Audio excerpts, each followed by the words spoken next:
salaamaaleykum am internaute ca Thiès Info taxam dàq na neex comme ni ma koy faral di waxee saa su nekk rek su neexee fii la su doxee fii la su baaxee fii la ba tax na kon am internaute Thiès Info ñu ngi leen di nuyu yéen ñëpp ku ci nekk sa tur ak sa sant seen bokk seen xarit Fall Damel sa tubuur seen commando fen ni ma koy faral di defee di dugg ci réew mi di leen di luqar ci ñi nga xamante ni soo dee ndaanaan nag laa wax ndaanaan ku lu fàdilu ndaanaan tey jii nag mbokk yi ma indi leen koo xamante ni fii la dëkk ci Thiès kaay benn dëkk ñaari gaar ma ne mën nañ koo def ñetti gaar ndax moom rek gaar la mi ngi wuy ci turu Kaaw ñu ngi lay nuyu di la siyaar. waaw maa ngi lay fay bu baax a baax Fall Damel di nuyu képp koo xamante ne nii tey yaa ngi seetaan li nga xam ni mooy Thiès Info di nuyu képp koo xam ni soppe Kaaw nga ak bépp koo xamante ne nii rek yaa ngi ci Sénégal tey ñaan yàlla jàmm sax fi tey ñaan yàlla aussi tamit ñëpp am jàmm waaw di la ko ñaanal yow itam. macha allah waaw. ci ñu daal di koy bokk rek jàmm jooju na ko ñëpp bokk rek ci mim réew ak bitim réew. ayca bu ñu bëggoon a xam lan moo tax Kaaw pourquoi Kaaw. waaw Kaaw nag mi ngi jógee ci pëlu nandite man sama tur dëggantaan Ibrahima Sow la. Ibrahima Sow laa tudd. yàlla def Yoro man ak moom ñoo bokk benn papa bi ñu jur. ah bon waaw benn Yoro ñoo bokk benn papa bi ñu jur. yéen a bokk papa. sama yaay mooy awo. yaayam mooy ñaareel maa ngi koy nuyu de passage bu baax a baax. yàlla def aussi tamit puis ñuy nekk xale la ñuy bokk di def théâtre depuis école ñu koy fowee di def ay lépp di def ay géew ñuy reetaan di def ay affaires yooyu mu neexoon ni boo finalement ñu dugg ci affaire yu demee noonu tuuti mais finalement moom bi paa bi décédé en 98 ñoom ci la ñu ñibbi Dakar famille yaayam Dakar la ñu dëkk man ma deste fii ñoom ñëpp fii lañu newoon après bi ñibbee nag ci laa des fii ba benn moment rek ñu am suñu benn grand bu ñuy wax Demba moom ak Yoro ñoo bokk ndey ak baay moo toog ba yàgg rek xëy na produit nekk booy ñëw leen fekk Yoro doon yëngu ci théâtre bi dima ci woon ak foofu booy ñëwal fii ngay répété ñëwal fii man ko man daal aw ma jotam quoi ba un jour rek ñuy def pël nandite ñuy xool personnage yu Kaaw ndijaay Yoro kan moo ko war a doon ba yàgg rek dem na mais pourtant Ibou mi ngi Thiès mais dem jëli ji ko waay nii ñu jékki-jékki ñëw jël si ma bon yóbbu ma tombé tournage des 3 jours ma ñëw ñu expliqué ma makkale ñëw yàlla def ci réussite ñu door pël nandite mu nekk lu am solo pël nandite askanu sunu gaal gi yëpp ba gisoon ko doon ko seetaan waaye itam doon ko safoo doon ko bëggee kon mën nañ wax ni boobu noonu moom mooy théâtre bi nga xam ni moo la lancé dugal la ci milieu bi à 100%. waaw moo ma gën a nag poussé bëggoon naa ko théâtre bu baax a baax doon naa ci gëstu doon ko defantu di ko def mais xam nga loo bëgg rek un jour dina ñëw rek ci benn moment la lay wuysee waaye yaakaar naa ci pël nandite nag la ma wuysee ma wane ci sama bopp jaaree fa nag jóg xam ne lii mooy sama passion lii laa bëgg ma topp ko bon di ko def waaw c'est ça noonu la demee kon tey ji mën nañ wax ni Kaaw kon pël la de vrai pël la wala da koy incarné parce que tey dañuy wax ne da ngay dégg tey ñu ne la pulaar ko tato ko mbii mi wii mi e mbii maam tey di nga jékki-jékki dégg ñu naan pël Fuuta ñi naan pël Jéeri ñi naan lawbe yooyu yëpp xeetu pël la lawbe la ci xeet boobu laa bokk muy xeetu lawbe mais yàlla dafa def yaa ngi dégg lu ma la lawbe mooy pël parce que lépp benn lañ ñoo bokk benn maam bi ci jur tey bu ñu toogee tey ma lay wax fu ressource bi jógee da ngay xam ne après fi ñuy mujjee mooy kenn moo leen jur mooy kenn mooy seen maam waaw da yëpp ci pël yi waaw lépp ci pël ayca ñu gis ni yaa ngi wax ak man ni normalement di wax ak man olof yu leer naa ni te ñu gis ni sa théâtre bi da ngay utiliser pël de telle sorte que ñëpp dañuy foog ni Kaaw moom pël la vrai pël la loolu aussi tamit nan nga ko jàngate waaw avant tout théâtre dafa nuru fo te du fo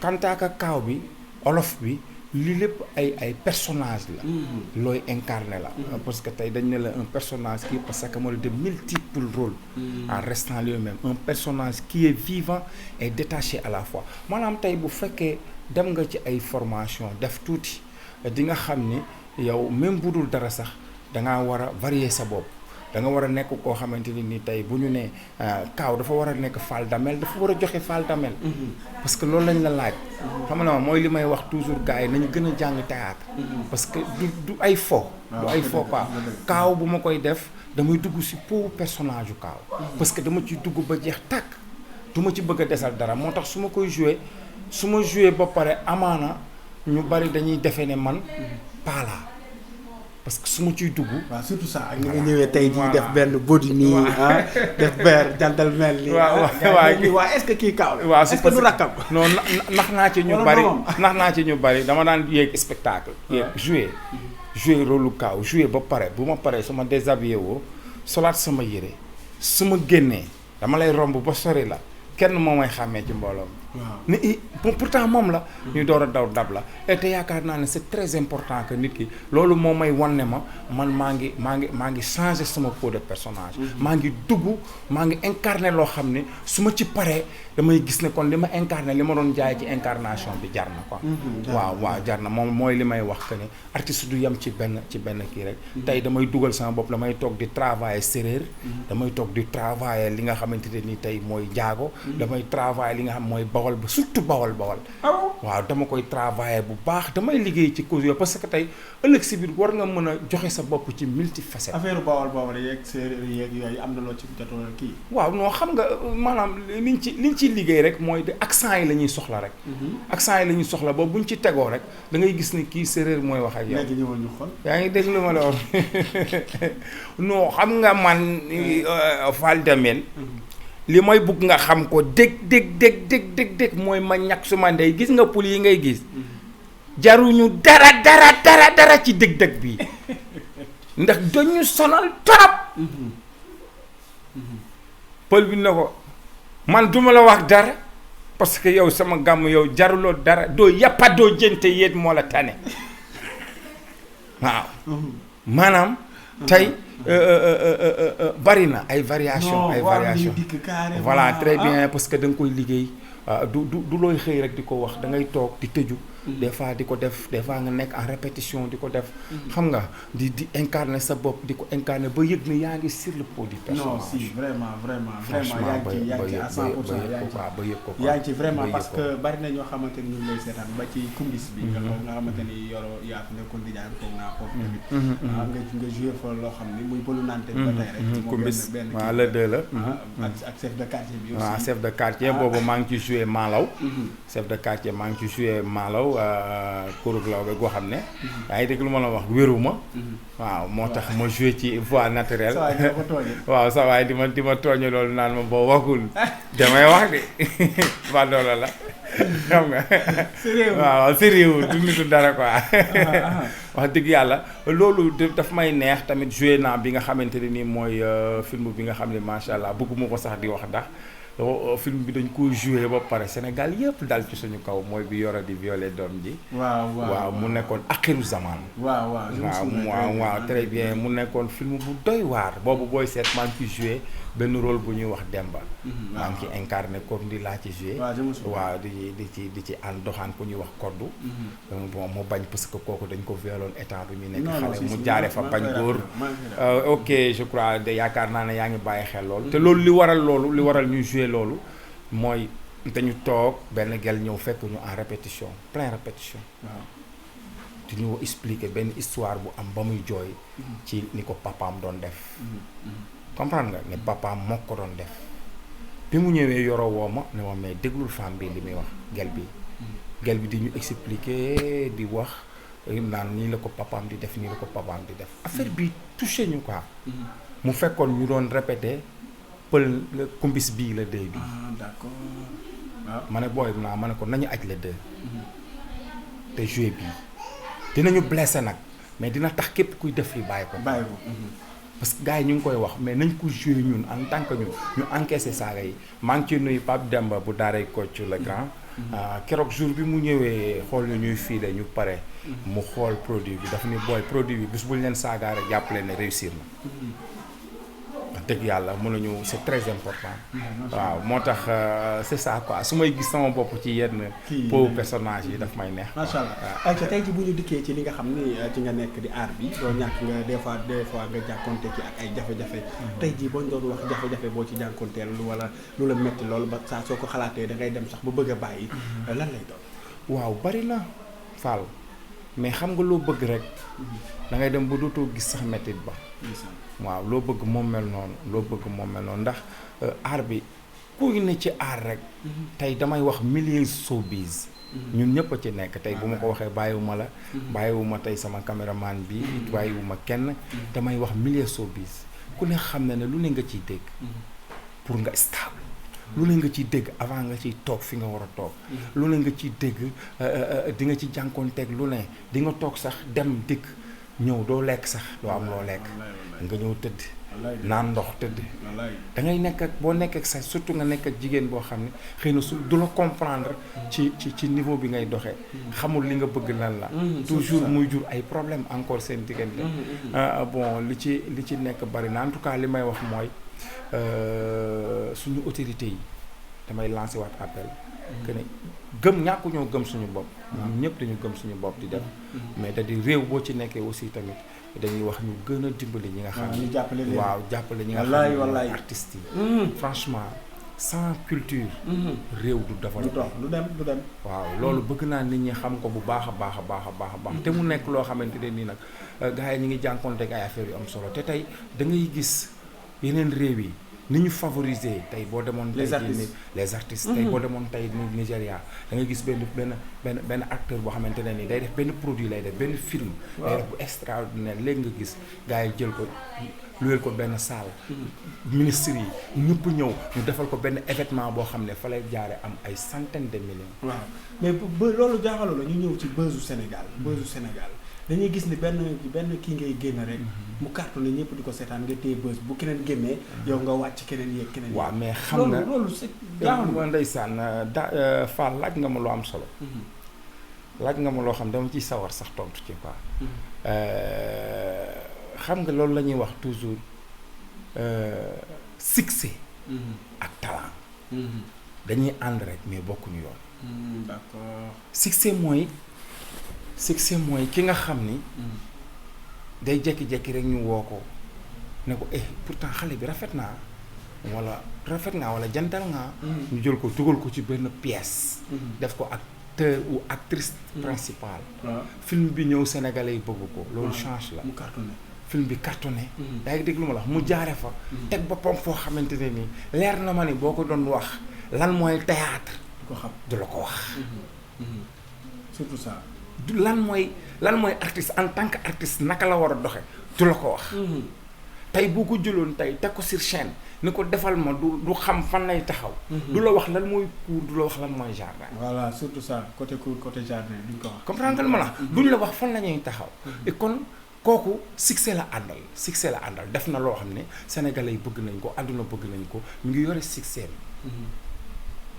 boo ko teg talent day nelaw nga yee ko mu jox la lim la bëgg talent du fay talent du fay mu saa yoo xëyee mu jox la li nga bëgg saa yoo xëyee mu jox la li nga bëgg te du tricher surtout ça waaw foo ko teg mu wan na ne man dama faa jaar ba pare mu ngi mel ni tey mbër muy mbapat rek ak mu mbër mu bari doole te mbapatu noonu la demee est-ce que du tamit des fois gars yi nga xam ne ñoom ñooy am succès yi ay dem ba benn instant duñ mën a téye seen succès après affaire bi di retard facilement waaw non xam nga maanaam mooy li may wax ne Sénégal bu ñu doon valoriser artiste bu def dara rek soo fa jaaree sa succès da nga koy téye parce que li tax mooy tey nit mën nga def benn affaire mu extraordinaire trop nga war a xool tey Sénégalais yi fi nekk tey bëgg li nga xamante ak ñi nekk ci diaspora bi bari na ñu ne ci diaspora bi ñu ne kii ñu xool ne kii def na loo xam ne à travers àdduna am na loo xamante ne ni tey ji war na ko mën a am voilà surtout ça waaw gars yi nga gis ndokkeel la jàppale la xam nga xoolal parce que dañ naan léegi mérité nga am kër mérité nga am lii mérité woo tamit toogaat di souffrir surtout ça yaa ngi dégg moom da ngay dugg ci bërëb sax ñu xam ne kii artiste la boo xam ne def na lu extraordinaire ñu jël benn affaire au lieu nga war ko jël nit moo ñëw ne la grand baal mu jël sax parce que xam nga lu tax dangaa war a nekk fiertéem voilà c'est ça dangay war a nekk yëg-yëgam quoi parce que yow lay tiitaroo tey bu demee Gambie bu demee Ziguinchor bu demee fi mi ngi lay seetaan di la bëggee loolu moom dama ciy sant waa Gossas ndax depuis bi ma tàmbalee li may def ak léegi di mel ni kuy avancé ci mbir mi Gossas heure boo fa duggee comme ni nga wax sànq bu dee moto Jakarta du ma fay bu dee ci boutique bu ma jëndee du ma fay bu dee tissu du ma fay bu ma ñawloo du ma fay dëgg la ñooñu moom loolu la ñuy dund rek ndeysaan waaw xam nga loolu mooy valoriser artiste bi su boobaa tey artiste bi du fay kenn du ko xamal ñàkkam wala nga xamal ko amam ndax toujours rek day téye succès da koy téye xamal ma la day tax ki koy xool yéene ko tey mu sol lu rafet day tax du rafle macha allah bu génnee dem duñ ko xeeb macha allah yaa ngi dégg moom la ki koy yéene tey jii mu taxaw di am dara ci poosam ki koy jël di ko yóbbu day tax ku romb du ku mën a wax dara loolu mooy tey succès artiste en même temps tamit artiste bi xam moom mooy kan voilà yaa ngi sow artiste bi nga xam moom mooy kan waaw ngeen dégg de nga xam moom mooy kan parce que tey li may wax théâtre du fo ba foo toll di ko foowee waaw waaw surtout ça nit du yor loo xam ne valeur la ba pare mu di ko lambal yaa ngi dégg ma la maanaam tey su fekkee da ngay def théâtre nit ñi di la bëgg boo ko waree def fa nga ko war a defee ko fa nga ko war a defee parce que mbubu la mais soo ci pare ci man bëgguma kuy dem ba ci mbedd mi sax taxaw xam nga ma la foo taxaw ñu joué loola foo taxaw ñu def loola nga waaye del sa bopp déedéet ça n'a rien à voir nag ak fi nga dëkk fi nga dëkk moom tu te sens à l'aise parce que mënoo rëy ba gën a rëy fi nga foofu da ngay kaf da nga fay fubal da nga fay foo da ngay draay ak maire yi parce que fay mooy sa source foofu nga dëkk mais soo fa génnee xamal yow yaay kat surtout ça ñi la xam ndax affaire bi très bien ak ñi nga xam ne xam nañ la avant lii waaw du bokk ci nekk ni ngay dundee d'accord mu nekk lu am solo ñu nekk biir Thiès ñu daal di xaw a draye tuuti am fu mu dugg ñu nekk biir Thiès benn dëkk ñaari gaar mais léegi gars yi dañu may tooñ quoi naa ma Thiès kaay benn dëkk ñaari kàddu waaw tey ci loolu loo ciy wax waaw benn dëkk ñaari gaar xam nga buñ la ko waxee mooy dañu ko ñun xam nga Dakar tey da ngay dégg ñu naan la Dakar yi jël Diop Sangomar waaw mais gars yi waxatuñu ñaari gaar ñaari kàddu la ñuy wax ñaari kàddu waaw xam nga côté boobu moom du ma ci mën a sori ndax Sénégal dañu garaaw xel et puis beneen bi ci topp mooy dañu garaaw li ma ci mën a wax seen inspiration dafa garaaw dafa doy waar dañuy jékki-jékki gis benn affaire tak ñu mélangé ko ñu am couleur bu garaaw teg ko comprendre nga li ma la wax ci ay façon de terme quoi ci ay façon de terme mais benn dëkk ñaari gaar moom soo ko déggee mooy gaar bi am tey su may wax dama naan benn dëkk ñaari gaar Tivaouane gaar la yaa ngi dégg lu ma la fii gaar la waaw d'accord ñu ñëwaat tey xam naa ne da ngay daw waaw mais mën nañ ñëwaat ba tey Idy dem bi nga xamante ni moom la dem ci Macky est-ce que nekkul ni loolu moo tax gars yi ak yow loolu noo ko gisee waaw en tant que citoyen suñu génnee ci cadre art citoyen ma wax comme citoyen waxuma comme artiste waxuma comme nii génn naa ci po boobu maa ngi ci en tant que citoyen voilà très bien en tant que citoyen man li ma gis mooy jamono yi ñu génn yëpp dañoo nekk ci ay moments yu difficile moments yu difficile yi ñu nekk mooy nekk nañ ci ay corona nekk nañu ci ay jafe-jafe ba pare suñu taux de croissance maanaam wàcc tey booy seet xamal ma la suñu budget réew mën naa ne àdduna bi yëpp wàcc na comprendre nga li ma la wax yenn côté yi wax dëgg fa yàlla moyen de financer yi yooyu yëpp metti na yaa ngi dégg ma la kon su ma toogee ba gis ne Macky Sall su toogee ba woo Idy ne ko kaay pour man Idy su demee tamit bay dem pour man réew mi dafa jonjox ñu bëgg a jàppalante loxo rek pour xool naka lañ koy joxantee sama xalaat loolu la ma jox man loolu la ma jox ma gis ne xëy na loolu moo ko yóbbu ba tax mu waxtaan ak ñoom ay dama ñu waxtaan pour bokk benn kàddu te ma gis na it Sénégal toll na foo xam ne du ay wax a ko yor ndax moment bi ñu toll ci moment defaraat ko lañ toll ci moment yëkkatiwaal ko ci moment Covid bi ñu toll dafa déstabiliser lu bare kon nekkatul cadre coow cadre nan la ñuy joxantee xalaat muy def nii quoi peut comme si mu ne woon du mas a dem du genre affaire yooyu waaw xam nga mooy li ma soxlawul la waaw xam nga li ma la yàgg mu nangu ko waaw xam nga lan moo tax ma wax la loolu mooy maanaam des fois ba mu koy wax xëy na coobareem la doon waxee moo tax ma ko doon wax mais tey su demee ba xool ne peuple sénégalais yi am na fu ñu nar a dem yaa ngi dégg ma la amaana mën na bañ a xoolate intérêt te xool intérêt population bi mën na ko ci dugal parce que souvent nit def loo xam ne du yow yaa tax sa bopp tax nga di ko def waaye bu doon sa bopp doo ko def mais nit a ngi def loo xamante ne nii du boppam mais ñi ci ginnaawam moo tax mu di ko def waaw pour man noonu laa ko gisee ay sama daanaan bi waaw macha allah di ay kàddu yu am solo théâtre léegi di ko gars yi di jouer ak yéen ni ngeen ko doon jouer bu njëkk léegi da ngay gis lu ne ci théâtre yi ku jóg jouer théâtre muy mbër muy artiste beneen boo xam ne comme chanteur yi muy ñun sax journaliste yi muy cameraman yi ñëpp ay jouer théâtre par rapport ak yéen ñi nga xam ne xëy na da ngeen koo jàng def ko métier waaw non xam nga ñun dañuy def théâtre mais ñenn ñi dañuy def téléfilm. mais Sénégal loolu la jàppee théâtre. waaw Sénégal loolu lañ jàppee théâtre. lii ñuy def nii téléfilm la. macha allah du théâtre. théâtre sur scène la. nit ñi dañuy toog nga taxaw yéeg jàkkaarloo ak ñoom di leen satisfaire. faaw ñu ràññee les deux quoi. waaw il faut ñu xam théâtre planche boobu théâtre boobu. ak théâtre bële lii téléfilm la. téléfilm nag souvent nga teg ko nga jékki-jékki di wër ay personnages. di xool kii baax na ci yow yaa xam histoire bi nga bind kan ak kan moom nga ci soxla. histoire bi nga bind yow yaa ko xam. réalisateur bi aussi moo xam ki mu bind kan la comprendre nga li ma la moo xam ñi mu soxla gars yi xool ñan ak léegi bu fekkee laaj na mbër bon bof bu leen mbër bi mënee jox li nga xam moom la ñu soxla ci film bi tant pis parce que ce qui est l'essentiel mooy film bi am réussir la ñu soxla. waaw su fekkee réussir na rek c'est bien. comprendre la mais nag taxul ñu doon ay artistes comédiens. taxul ñu doon ay dañoo participer mais taxul ñu doon ay artistes comédiens. xëy na suñu métier bi moo leen neex rek ñu ñëw participer ci. mais doonul loo xamante ne ñoom dañ ci nekk intégral par rapport ak ñun ñi nga xamante ne nuit et jour ñu ngi ci. macha allah bu bëccëg ñu ngi ci. macha allah ak nuit et jour boobu noonu sax en tant que artiste. fi ñu toll nii foo toll ci série yi. waaw am na aussi tamit série yoo xam ñi ngi ci mi ngi daw am na bu may def mi ngi daw yaakaar naa Prestige TV. muy Suy Doom. am na aussi tamit appartement 2. en même temps aussi tamit ñi ngi ci 2e saison bi. maa ngi ci mi ngi daw. am na aussi tamit benn série bu ñuy waajal bu am solo boo xamante ne bind nañ ko bu extraordinaire. boo xamante ne nii bëgg nañ ko génne. liggéey ci mais defaguñu sax casting bi.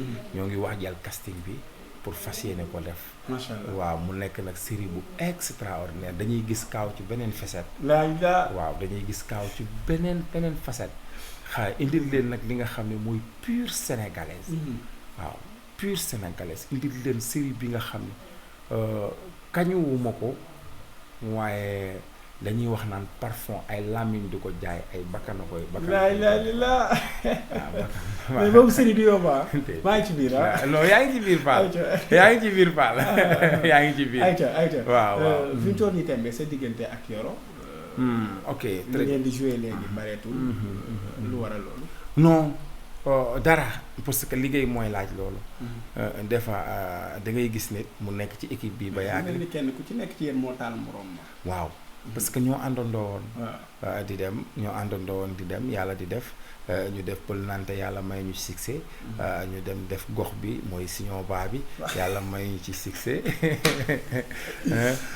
macha allah ñuy def sénégalais yi nag bëgguñu loolu yàlla moo ko def waaw ñu amoon duo tamit te ba tey duo boobu mi ngi fi ndax duo boobu toj nañ ci àdduna dem nañ ci ay tournée fu ne yaa ngi déggul ma la wax dëgg yàlla maa ngi koy nuyu di nuyu Mbaye di nuyu Kosita sama équipe boobu y a rien entre nous da di artiste moo toll foo xam ni souvent polyvalent day am ndax tey boo seetloo kooru daaw ma Kouthia ñoo ko def comprendre nga kooru daaw moom koor gi moom mi ngi ko def ak Saneex ak Mandumbe ak ñànku yaa ngi dégg kooru ren maa ngi ko def ak Sëñ Ngañ comprendre nga xam nga Sénégal yi moom dañuy faral di def rek bu ñu leen gisul ngeen ànd rek. waaw noo xam nga ndeysaan li ñuy wax naan milieu art moo yaatu. du Yoro rek moo war a jouer ak kaaw rek quoi. xam nga walla du kaaw rek moo war a jouer ak Yoro rek souvent ñu tourné kaaw ñu sentir ko mu comme ni ma Kouthia sentiré pour jouer ak man. comme ni ma Sëñ Ngañ sentiré jouer ak man. tey maa ngi nii di jouer ak ñoom Ndeye Ndiaye. daaw man jouer naa ak Dërëm Gaajo. waaw Dërëm ñu def affaire bu neex. ñu def affaire bu neex Tabaski boobu cartonné. comprendre nga li ma la wax. loolu la ñuy def série da ngay gis soo gisee ñu ne casting. bañ na ko ba série bu ñu nee casting da ngay gis ñu kii jógee Louga kii jógee Ndar kii jógee Thiès. kii jógee kii ñu seppi xool teg leen. comprendre nga ñooñu ñooy doxal film bi. pourtant du affaire groupe teewul kenn ku ne yaa ngi garder li nga xam moom nga war a garder yàggul dara tamit Yoro incha allahu rabbi maa ngi ko koy wax nag toujours ne ko sénégalais yi. xamuñu mais incha allah bëgg naa ñu am lu ñu yëngalaat. te ñu ngi waajalaat lu xeeñ xun loo xam ne entre Yoro ak Kaaw la. incha allah ñu ñëw ci actualité daal di koy daanee la foofu. muy li nga xam ne moo xew ci askanu Sénégal. comme ndax da ngay dugg ci personnage bi wax ak xale yi. wala ndax da ngay wax naturellement. ngir ñaax leen ci dem gi nga xam ne ñu ngi koy dugg ci mbënd mi dem rek. waaw bala mooy dugg ci sama personnage damay wax ak ñoom sérieux door a dugg ci sama personnage. ayca vas-y. Voilà mooy man mi di wax ak yow. sama rakk bu ma bokkal ndey ak baay ci tabaski bi la ci des. oh. moo bokkal ndey ak baay. moom ñëwaatu.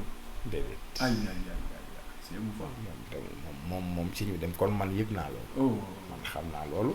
yëg naa ko bu baax a baax a baax a baax mu nekkoon ku ma bëggoon. macha allah ba muy dem tamit bon yëg-yëg la doon demee. bon bëf finalement. yàlla weddi. kon damay wax ni muy ñi ñëwagul. ñi demagul laay wax. ñi dem moom ba pare yëg nañu ñoom constaté nañu ñoom xam nañu quoi. mais ñi demagul laay wax quoi laay conscientiser. ak ñi nga xam ne aussi tamit ñi ngi leen di ñaax naan leen ñëw leen ngeen dem.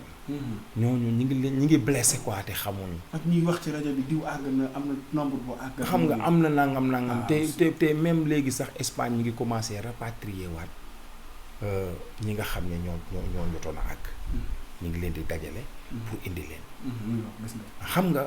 kon ñaari pertement mi ngi noonu. da ngay am voyage bu metti wëlbatiku di amaat di def ay risques. en tout cas daal li ma leen di xamal mooy. yoon boobu moom. ku gëm ne wërsëg am na. bi ngay am 6 mois. sa biiru yaay. ci la yàlla wax li ngay am. ni ngay mel. ni ngay doon. li nga war a am li ngay dund. yàlla kase na jël xalima ba teg fële. nga war a gëm ne yow sa àdduna pare na. c'est ça. mais sa rakk bi muy dem ndax tàggoo na wala. non boobu dafa demoon Maroc nekk fa ak sama beneen rakk. ñuy liggéey foofu. bon toujours tamit ñu ñaax leen. foog leen ngeen liggéey. comprendre li ma la. bon même sama rakk bi ba muy dem sax tàgguwu ko parce que bu tàggu woon kooku dina ma woo man. comprendre nga li ma la. parce que bu ma woowee su ma waxee ak moom du dem.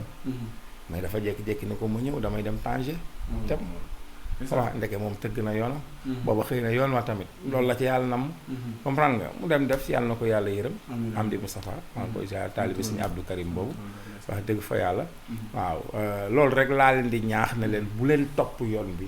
te ngeen xam ne bëgg a réussir bu ngeen amee fulla am fayda rek fi ngeen dëkk rek mën ngeen fee am lu ngeen bëgg a am.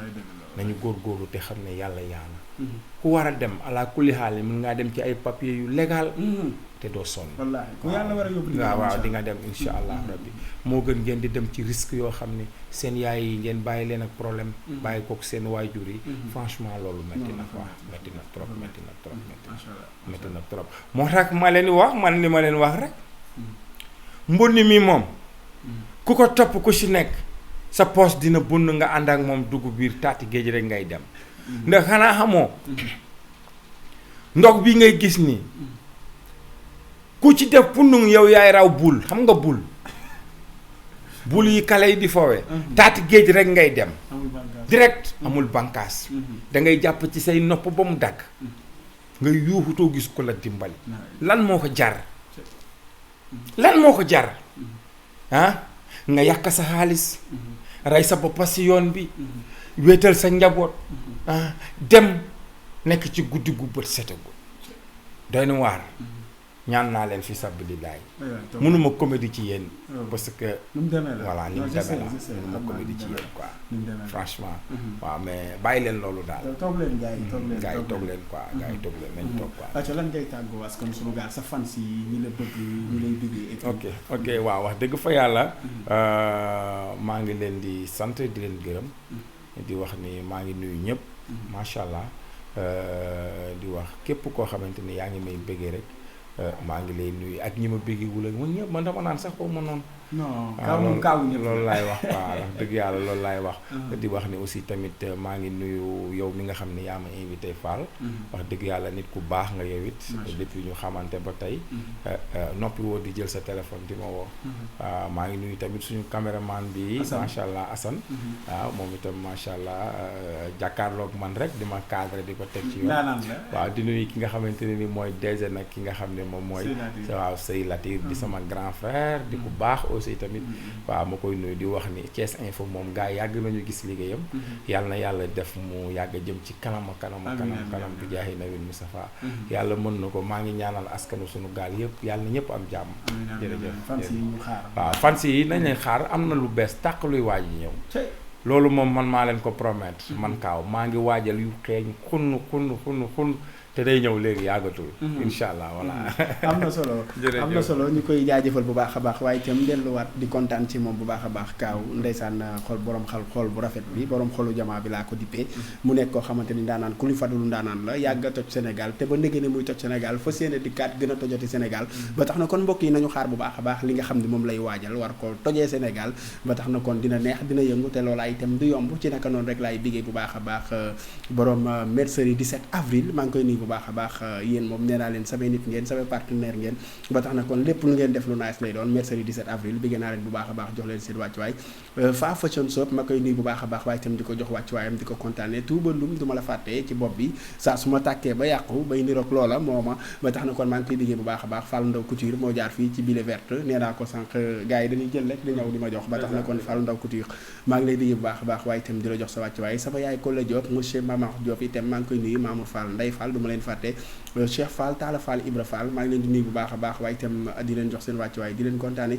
di nuyu képp koo xam ne yaa ngi ciy jàpp di nuyu képp koo xam ne yaa ngi ciy jàpp ndax la waaja waxoon damay bañ a lim ko lum juum ma ne ko doo juum da nga dul matal ba tax na kon ñu ngi nuyu ñëpp ñi nga xamante ñu ciy jàpp di nuyu Mamita Saliou sama xarit bi maa ngi koy nuyu bu baax di ko jox wàccuwaayam waaye itam ci naka noonu rek may nuyu Mia di ko jox wàccuwaayam di kontaane sama yaay Madiagne mi nga xamante ne moom may dalal saa su nekk di ma yaatal saa su ma ñëwee rek mu daal di may dalal yaatal ma tatagal ma mama ñi ngi aussi jaal maa ngi koy nuyu di ko jox wàcc waayam mbokk yi may nuyu tey biggéey bu baax a baax ki nga xam ne moom laa jàkkaar lool di ndaanaan kilifaadu ndaanaan Assane la nu ko dippee nee naa leen image moo ci man ci mim réew ma ne ko nag képp kuy def image yaa ci man ba tax na kon mbokk yi jàmm ak salaam yàlla na ko yàlla def ci man Fall Damel ba mu doy def ko ci Kaaw ba mu doy def ko ci askan sunu gaal waaye itam mu def ko ci Assane seen mbokk seen xarit Fall Damel surtout buur seen di leen jox dig daje jàggeen jëf fii ci Thiès Info